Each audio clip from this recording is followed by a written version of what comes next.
Hello everyone and welcome to the winter 2023-24 forecast from GavsWeatherVids. So here we go, this is it everybody, after 13 winter updates, 3 season 1 roundups, 3 sneaky biggies, and of course all kicking off with the winter 23-24 NAO forecast back in June. Been building up to this over the past 6 months, and this is it. It's now time to reveal all and release our forecast. So sit back, relax, enjoy, and I shall talk you through the GavsWeatherVids Winter 2023-24 forecast in a moment. Just to say hello to all of you on the premiere. We're premiering this on Sunday the 3rd of December. Hello to all of you in the live chat with me right now on the premiere. Hope you're having a good time. Hope you're having a laugh. Are we having a cup of tea, a little bit of magic water, mince pie, more wine, I don't know. But anyway, hello to all of you on the premiere, and thank you so much for joining the premiere, and thanks so much to everybody watching afterwards as well. Amazing, incredible. Thank you so much for the support, not just for this winter forecast, but throughout the season of winter updates. Thank you so to Richard for the amazing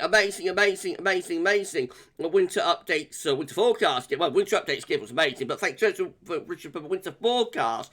Yeah, birthday boy Rich. It's Richard's birthday yesterday. You were 33, weren't you, Rich? 33 yesterday on the 2nd of December. So I hope you had a lovely birthday, my friend. I know you did. And everybody in the live chat, please say happy birthday to the amazing Richard Trott, our king of swing and gift maker, Richard. Thank you so much to Rich for the gift and for all the support throughout the season of updates. Thank you so much to Shryan as well, to Shryan Brewing. Thank you so much, Shryan. Hello, Shryan. I know you'll be watching from Ireland. Hello to you, my friend. And thank you so much to Terry as well, Terry Scoley, the guiding hand on the shoulder. Thank you so much, Terry, for all of the support through this season of winter updates. And I've had so many problems with this winter broadcast. I won't be revealing anything by saying, but I actually had a phone conversation with Terry about a week or so ago, and you know, so thank you so much, Terry, for for putting up with me on the phone. Thank you so much, my friend. Hashtag Team Gav, doing an amazing job as always. Just saying, we started today's Contact 6 AM forecast. We'll be live at 6 PM discussing this winter forecast. Well, so if you've got any questions about it, it's an interesting forecast. So if you've got any questions, then fire away at 6 PM, and that's absolutely amazing. Right, okay, so all of that said and done, I think we'll do it. And the first thing we're going to do is show you the swingometer, of course. So this is how the swingo has finished up after 13 winter updates, after 3 season 1 roundups, after the sneaky peekies and the NAO forecast. This, everyone, is how the swingo ended up. In 3, in 2, in 1, we have moved these last few updates. We are now at 50-50. Wow. That is a further swing from mild to cold. And there we go, everybody. We are now at 50-50. And it's on a knife edge, everyone. And that's an incredible swing, actually, from mild to cold, but we're seeing in the final, or in the second half of the update, particularly in the last 3 or 4. Now, when we got to the end of the 6th update, I think it was, we was at 61 to 39% in favour of the mild winter. Since then, we've been gradually swinging. Well, it started off gradually swinging and to cold, and then the swings became greater and greater. So now we've ended up at 50-50. It's all to play for, therefore. And goodness gracious me, we've never had a year like this. In all the years that I've been doing these winter updates and forecasts, the first year of 2012-2013, I have never had a year like this where the first half of the updates were so very strongly in favour of mild, and the second half of the updates were so strongly in favour of cold.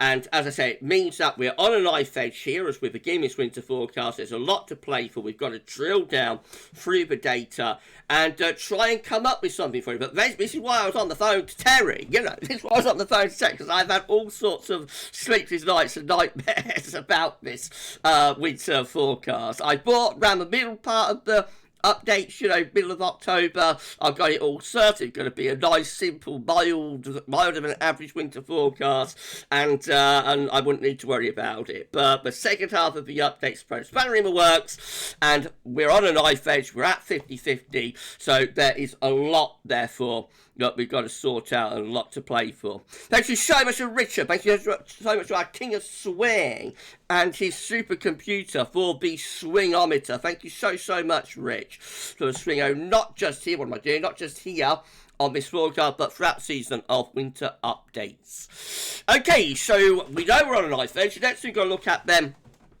is the spreadsheet and see which years have come out as the leading analog years. So this has been compiled from Terry. Terry's been keeping this compiled throughout the season of winter updates. It's Gavs Winter 2023-24 hits. And so I'll just explain what we're looking at here. This is our yearly column here from 1950-51, first winter, all the way down to the bottom. You can't see it, but down at the bottom we've got 2022-2023, last winter. And then all the things we're looking at through the season are listed in the various columns. So we've got the solar cycle phase just there. For example, we've got August, England and Wales rainfall just there, and August CT. That kicks us off in the beginning, or near the beginning, of our updates. We have got summer data.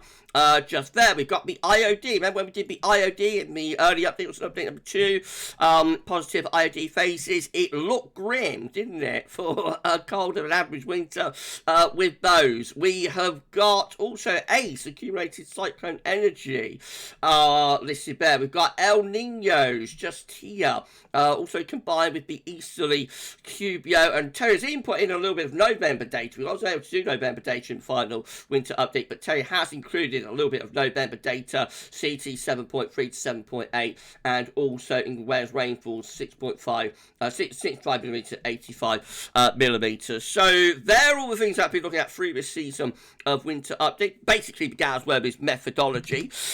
These are the yearly columns just here, and then the X's, they are the number of times we've had a hit from each individual one of these elements that I've been looking at through the season. So let's pick 1950-51 as an example. So that one has just one hit, actually, just here. So obviously that's not a particularly good year for our forecast, and so that one is put in the bin. A slight better year is 1951-1952. That's actually appeared 4 times. That has had 4 hits. But again, that is not enough to be included in our winter forecast methodology, and so that one also is discarded and put in the bin. What about the daddy of cold winters, 62-63? How often has that appeared? Well, in the updates, it's only appeared, I think it's only appeared, where are we on the column?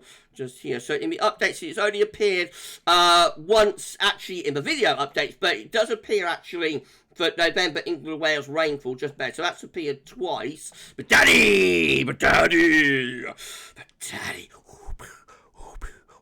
daddy has appeared twice in our winter updates, and so that's not enough, so that one is discarded as well. A much better year, but has appeared a lot and will be a part of the winter forecast analogues, is 1968-1969, just here. That's actually appeared 7 times in our winter updates, and so that one is included, very much so, in our winter forecast.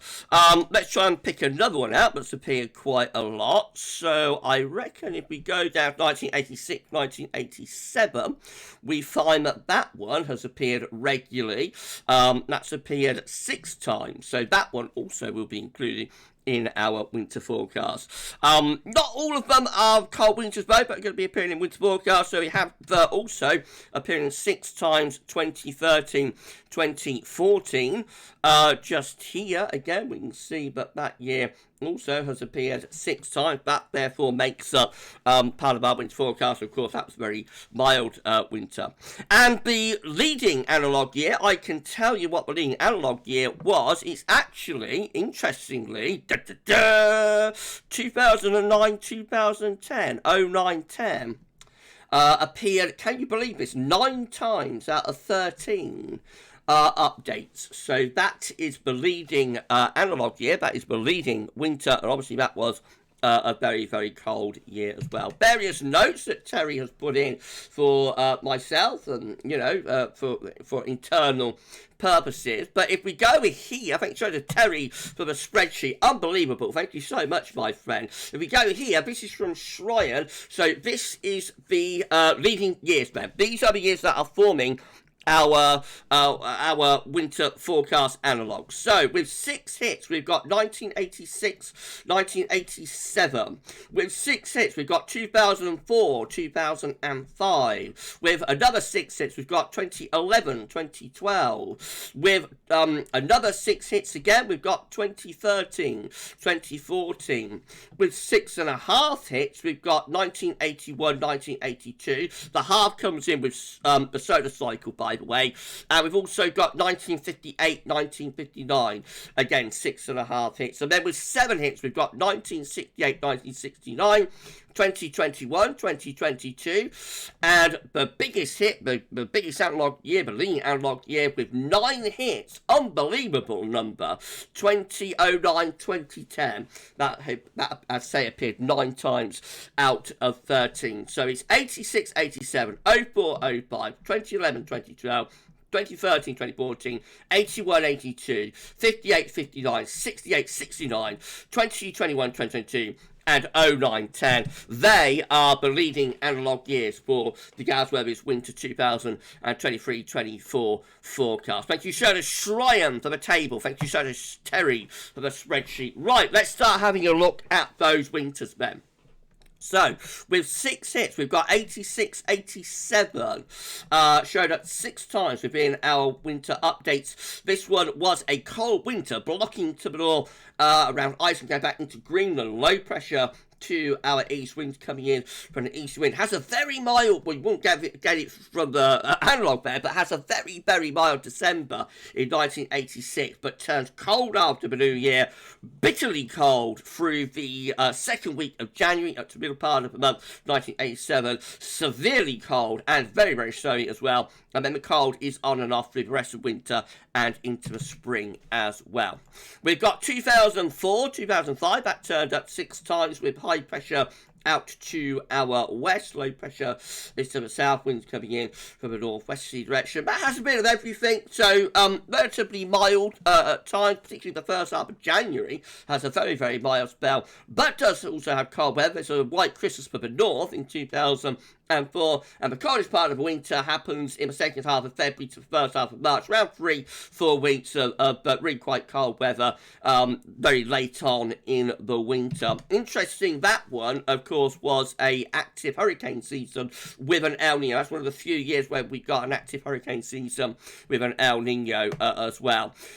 6 hits again, we've got 2011, 2012. This is a brutal cold winter for Eastern Europe, into the Balkans, severely cold. We're actually protected a little bit by the ridge of high pressure in the Atlantic. We just get one very cold spell in early February 2012, but otherwise, overall, that's mildish winter. Of course, we have a run of cold winters from 08, 09, 12, 13, but we do get one off. That is 2011, 2012. We've also got 2012, 2013. This, of course, breaks the run of the cold winters from 08, 09 to 12, 13. This is the first of the very mild winters and really stormy as well. Gale force winds, wet, windy weather, real battering, Atlantic battering type winter.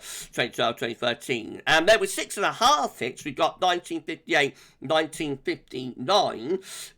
This one has quite cold weather in January, actually. So, has like northerly winds and regular cold intervals in January of 1959. Otherwise, December 58 and February 59 aren't overly cold, but as I say, January is the highlight for cold with that one. 6.5 hits again gives us 81, 82. That showed at 6.5 times with high pressure blocking around Greenland and low pressure underneath it. This is a very front-loaded winter, has the coldest of the weather in December to the early part of January. Very, very cold, freeze up in the second week of January 1982, but don't forget December is very cold. And then with a mild but relatively dry February.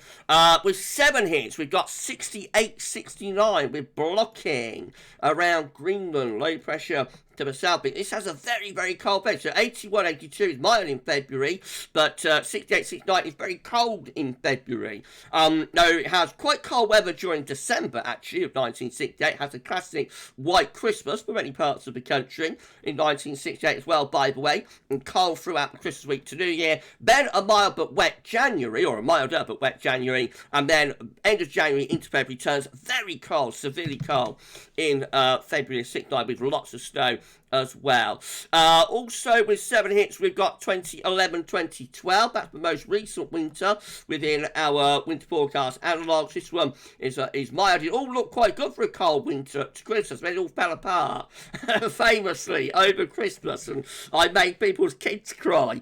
And then after that, the rest of the winter was mild. And then finally, with 9 hits, the leading analogue year is 2009-10.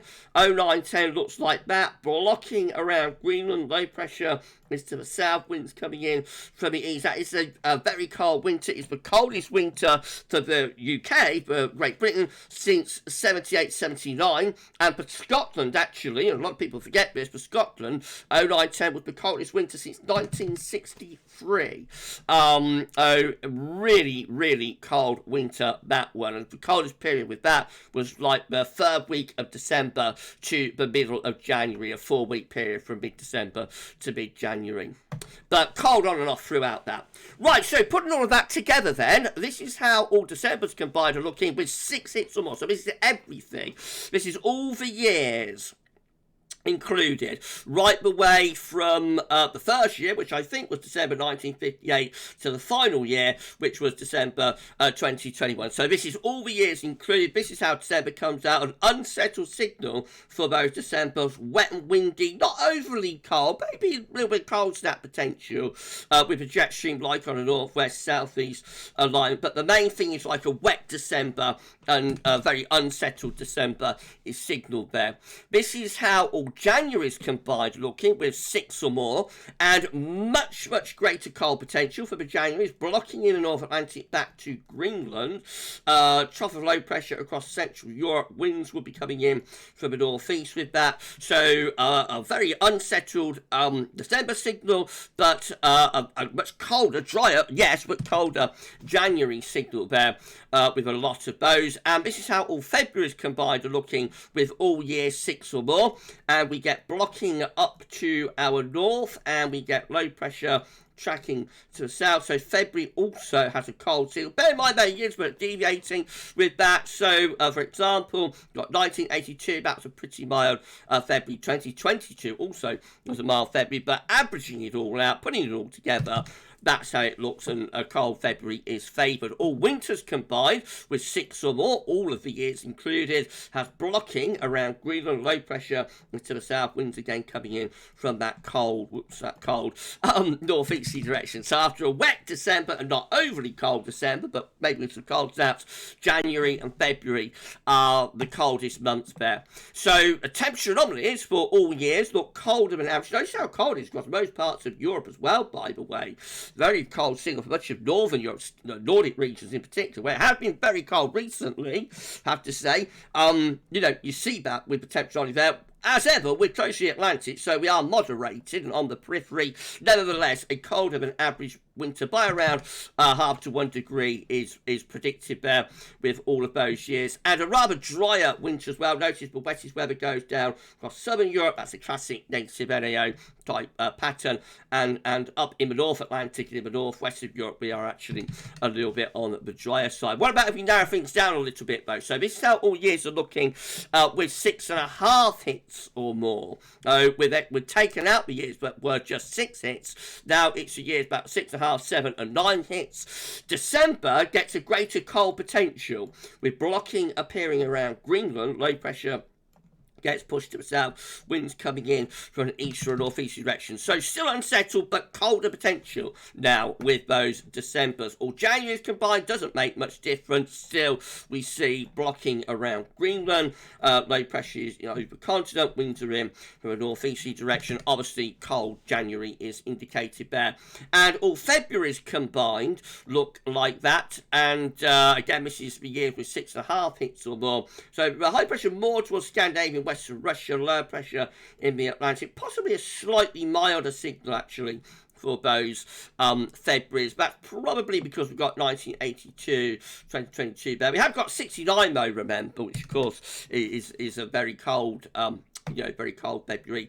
And all winters combined with the year scoring 6.5 hits or more. Again, it's blocking around Greenland, low pressure to the south. Overall, a cold winter is signalled. The only difference is that perhaps a little bit earlier with the cold rather than later. So it's more December and January rather than January and February. The temperature anomaly still comes out colder than average. But again, most of Northern Europe coming away with a cold winter as well. We, on the periphery of that, come away with a temperature anomaly around 0.5 degree to 1 degree below average. And precipitation anomalies, again, they are coming out drier than average with those winters, but are scoring 6.5 hits or more. What about if we narrow things down even more? We're now going to look at just the years that scored 7 or more, 7 hits or more, which only leaves us with 68, 69, 20, 21, 2022, and 09, 10. And again, all Decembers combined tend to have blocking around Greenland, tends to have low pressure to the south, tends to be bringing winds in from an easterly direction, a cold and wintry signal for the Decembers. All Januaries combined, no difference, despite 2022 being in the mix. Doesn't make much difference. We still have that strong blocking signal. Winds still predicted to be in from the east a lot of the time. Cold January is indicated. All Februaries combined, the blocking signal increases again. That's because we've got 69 and 2010 together, offsetting 2022. So the blocking again around Greenland, low pressure to the south and the east, winds in from a northeasterly direction. And all winters combined for years scoring 7 hits or more, blocking maintained around Greenland and Iceland, low pressure to the south, winds again coming in from that cold easterly direction. The temperature anomaly for the winter scoring 7 or more, all 3 of them, again colder than average winter is indicated there by about 0.5 degree to 1 degree. Very cold winter in the north and the northeast Europe and back into Russia. And as far as precipitation is concerned, again, doesn't make much difference. A rather drier winter is indicated for the North Atlantic and northwest Europe. And then finally, we'll have a look at the last winter, which is the leading year, of course. It's 2009-2010, scoring 9 hits. This is how December 2009 looks, reanalysis-wise, with blocking again to the north. Low pressure is to the south, winds in from the east. The cold really got going in the second half of the month, and it was a cold December. January also was very cold, I'm sure. Most of you remember it. High pressure blocking again within the high latitudes. Low pressure pushed southwards. Winds coming in from the east. It did moderate a little bit in the second half of January 2010. Still quite cold, but the first half of the month was the coldest period from New Year to the middle of January 2010. It was brutally cold, actually, and very, very snowy as well. And then all February, I shouldn't say all February, but February looks like that for 2010, with blocking around Greenland. Low pressure's a little bit further northward, so the blocking reduced a little bit and eased away slightly. And that allowed us for a rather less cold February, although there was still plenty of cold interludes, and there was snow in February 2010 as well. But you see the difference from January 2010 to February 2010. But blocking just eases back a little bit, and the jet stream and the low pressure just ease up a little bit further northwards. Overall, the winter of 09-10 came out like that, with blocking around Greenland, low pressure to the south, winds in most of the time, or a lot of the time, from a cold easterly direction. The temperature anomaly for winter 2009-10 was colder than average, a cold winter was realised for most parts of Europe. Coldest winter, as I say, for us since 78, 79, for Scotland since 1963, and a drier than average winter as well, particularly in the North Atlantic, wetter down here, classic negative NAO type pattern, and a lot of precipitation that did fall though, even though it was drier than average, there was precipitation still falling through that winter. A lot of precipitation that did fall fell as snow. So that's how the reanalysis looks in terms of our winter forecast for the leading years. Bit of a shocker, I think that. I bet when we got to update number 6 or 7, most of you wasn't expecting to be seeing those analogues.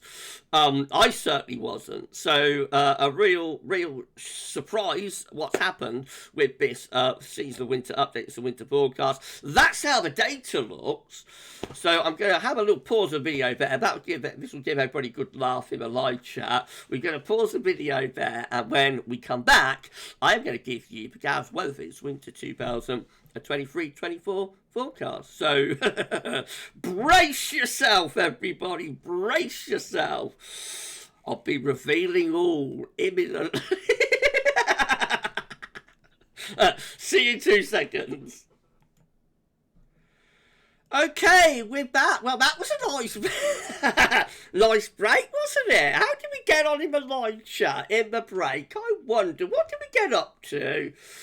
Magic water consume, maybe? I don't know. Anyway, we're ready to resume a winter 2023-24 forecast with GavsWeatherVids. If you've enjoyed what you've seen so far, please do you like, share, subscribe, all of that good stuff. And thank you so much, everybody, for doing that. And thank you so much to Rich for a wonderful, wonderful gift. Thank you so much, Rich. I love it. Right, okay, so down to business. We've gone through the swingometer, we've looked at the spreadsheet, we've gone through the data, I had a look at Shrine's table. All that's left now is to release the forecast. So the first thing to get on the table is that we're in trouble. No, I'm in trouble. No, the first thing to get on the table is that we are actually going to be predicting an average to a slightly colder than average winter. Da, da, da. I can't believe I'm saying that after how things looking in terms of the 6th update. We've got an issue here because the autumn weather patterns, and particularly the hot September, but also the wet October as well, haven't been overly conducive to a cold winter, as we saw, and that's the reason why the earlier part of the winter updates were favouring a mild outcome. And that, combined with the Indian Ocean dipole being a strongly positive phase, also favours a mild average winter. But on the top of that, we've got an El Nino that we think is going to get more central base as we go along. And we're also combining that with a relatively unusual easterly QBO as well. Not the easterly QBO is unusual, but to combine an El Nino with an easterly QBO is relatively unusual. And as we established right way as far back as update number 1 with Richard's amazing presentation that we revisited in last week's final winter update as well, when you combine the easterly phase of a quasi-Benign oscillation with an El Nino, especially an El Nino that tends to become more central, Madoki base, that favours a colder outcome, or it can do. So that's the reason. Well, primarily the reason, I think, but we saw the swing later on in the updates towards a colder outcome.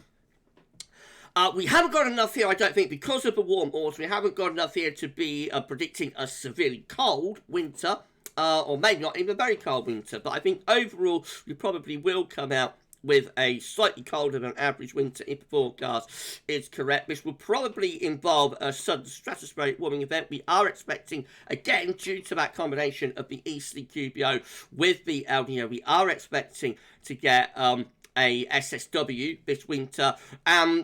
That could occur early on, though if it occurs early on, because the coldest weather will probably happen after the SSW, you see. So if we get the coldest weather early on, if we get the SSW early on, the colder weather will appear earlier on and could last and run throughout a lot of winter. In that case, maybe we could come away with really quite a cold winter. We're expecting the SSW. I'm expecting it to happen sort of January, early to mid-January, which will favour like a cold-hearted winter, if you like, cold in the central part of the winter, possibly to into February, and then maybe moderating later on into the second half of February and get a little bit milder, maybe even a taste of spring late in February.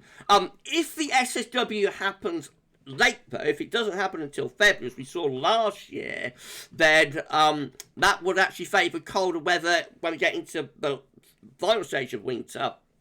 Astronomical winter, I suppose, into March, possibly even into April, so it will favour like a colder outcome into spring. We are, however, already seeing the strap being put under pressure. We are already seeing modest, minor warmings occurring over Siberia and Canada. I think that is an indication that the SSW is going to happen relatively early through the middle part of this winter, though, possibly even earlier than that, possibly Christmas or something. So it's a wild card. It's a bit of an unknown when the SSW happens, but we are expecting one. I am plumping with this forecast for like early January. Early spring January is the most likely time to get the SSW. And the coldest weather probably follows beyond that. Remember, there's a little bit of uncertainty with sudden stratospheric warming events. Not every SSW leads to blocking. Not every SSW leads to a cold outcome in our particular part of the Northern Hemisphere. But I think the chances are, given the ECQBO and the El Nino, and also the Atlantic being a little bit tripole-esque, I think the chances are, if we do get an SSW, it probably will lead to a fair amount of blocking and colder conditions. So if we break this down on a month-by-month situation, finally, just say about precipitation. An average precipitation is expected for this winter as well. So the reason for that is that we think we're going to have quite a wet start to winter. December likely to be quite wet, and then it progresses drier as the winter goes along, probably culminating in quite a dry February. In terms of month-by-month basis, I've just touched on that a little bit. So December, we think, is likely to be alternating between colder and milder intervals. So as we've already seen in these opening days of December, some cold weather will be coming and going through this month, we think. But it will be moderated by milder intervals in between. Quite an unsettled month, quite wet and windy at times as well. The greatest chance of windstorms will be in December, we think. So wet, windy at times, but also drier and colder. Just a bit of a hint of what's going to happen later on. Christmas is a 50-50, given the changeable nature of this December. We have got cold spells coming and going, but we've also got milder intervals too. So Christmas is really 50-50, unforecastable at this point. It's a case of watch this spell, watch this stage. We could, time a cold interval, a cold snap around the days of Christmas. So it's going to be a case of watch this space on that. When we get into the new year, we think we're going to get the SSW, so that probably leads to increasingly cold weather as we go through January. And I'm guessing that the coldest phase of the winter could be mid-January to mid-February, like a 4-week interval from mid-Jan to mid-February. That's a cold-hearted winter, I suppose, giving the coldest weather through the heart of the winter, and then possibly getting milder as we get into later on into February, as the blocking begins to ease away and maybe pulls over into Canada and whatnot. We're expecting snow to occur, so that will be like average temperatures for December and a wetter than average month. Probably cold average for January, could get very cold later on, but overall January probably not a really cold CT due to the fact that the coldest weather doesn't hit until later in the month, and then the same true for February. So for a monthly CT, we probably won't get a very cold monthly CT, but the 4-week period, the month period from mid-Jan to mid-Feb, could be appreciably cold. And as I said, as far as precipitation is concerned, we have a wet start to winter. It gets milder later on. As far as snow is concerned, I would expect snow risks to be above average, so I would expect sort of winter hazards to be occurring more frequently than normal, certainly more frequently than recent winters. So snow, frost, ice, all of those sort of hazards, probably freezing fog, occur on a more frequent basis, than has been the case over recent winters. Again, there is uncertainty about this forecast due to the autumn weather patterns. They were not conducive to a cold average. So again, whenever you go for a below average season, you are taking your life into your own hands a little bit. So this forecast could go wrong. If it did go wrong, I would imagine it would be on the milder side rather than the colder side. So we will come away with a milder, more Atlantic-driven winter. Even with that, we should still get cold snaps, I think, with this winter. But as I say, it could go wrong on the milder side, but I doubt it will go wrong on the cold side. I doubt it will turn out colder than we predict. Could do, but I doubt it will. It's most likely, if it's going to go wrong, to turn out milder than we are indicating. Therefore, the forecast confidence is only low to moderate. If we hadn't had the hot September, and after 2021, I actually said I would never forecast a cold winter after a hot September again, and here I am taking my life into my hands doing it again. But we'll see. These things, you know, as far as like Septembers and that, they're only true as long as they're true, if you see what I mean. You can always get an exception, so maybe this will be the exception to the rule, and we will come away with a colder winter. That's about as much as I could do for you, so we're going to see how it goes. There's going to be a mid-season review in the middle of January, so we'll see whether the forecast is on track. If it is going to be on track, we would have wanted to have seen an SSW by then and be seeing signs of appreciable levels of blocking and cold weather, I would have thought. So by mid-January, we should know if the forecast is on track or not. And of course, we will verify the forecast when we get to the end of the season into March. Thank you so much to Richard for the amazing winter forecast gift and winter update gift of Swingometer, King of Swing, Rich, and all of the help on this season of updates and the forecast. Thank you so much, Rich, for presentation. Update number 1 revisited. The last update was amazing. Thank you so to Shryan Bruin for all of the help on this season of winter updates and on this winter forecast as well. You've been amazing, Shryan. Thank you so much, my friend. And thank you so much to the wondrous Terry Scully, our long-range forecast maestro, for giving the guiding hand on the shoulder and even putting up with me on the phone and my terrible arithmetic. Thank you so much, Terry. Hashtag Team Gab has done an incredible job throughout this season of updates. We're going to be easy off on the long range for the time being, so we always take December off to recover from what has been a very exhausting and exhaustive season of winter updates. So we'll be back in January with spring 2024 updates. But that's it. So we've come to the end now. Thank you so much to everybody watching on the live chat. Thank you so much to all of you for sticking with this season of winter updates. I know there have been long videos. This has been a long video too. No, thank you so much for, thank you so much for all of the support. It's a couple of years ago, but I had a mouth cancer and I wasn't sure whether I would be doing any of this ever again, to be honest. And here we are at the end of yet another season of winter updates. So it was really all of you that lifted me up, to get through the terrible year that I had last year with the cancer and losing my mum. And I hope that I am, I'm doing my job, hopefully, in bringing all of this to you. And I hope you're all enjoying the content that we've produced on the channel. But please know that from the bottom of my heart, the way you rallied round and supported me last year was unbelievable, and I thank you all so very much. Right, we're going to be live at 6 p.m. So if you've got any questions about this winter forecast, then please check out the live stream at 6 p.m. I shall see you then. I'm going to leave you, the last thing I'm going to leave you with is a little written summary as well. We want to do that on the winter forecast. We don't do it on the other forecast, we do it on winter forecast. So I'll leave you with that. And thank you so much, everybody, for watching. You've been amazing. You've been incredible. You've been unbelievable. Make sure you like the video before you check out, please, everybody. If you haven't yet, subscribe if you found us, YouTube search, give us a sub, tell your friends and family that the content we're doing here at GavsWeatherVids, ask them to subscribe as well. And we thank you all so much for doing that. And an interesting winter is to come if the forecast is correct. So we shall keep it under review. We'll keep you updated daily about how this winter is going, and we'll see how the forecast progresses. But I'm going to disappear now. I shall turn off the webcam, and I'm going to mute the mic, and I'll leave you with our little summary. So thank you so much for watching, and the last thing to look at is the summary, so check that out, and I'll say from me though, bye for now.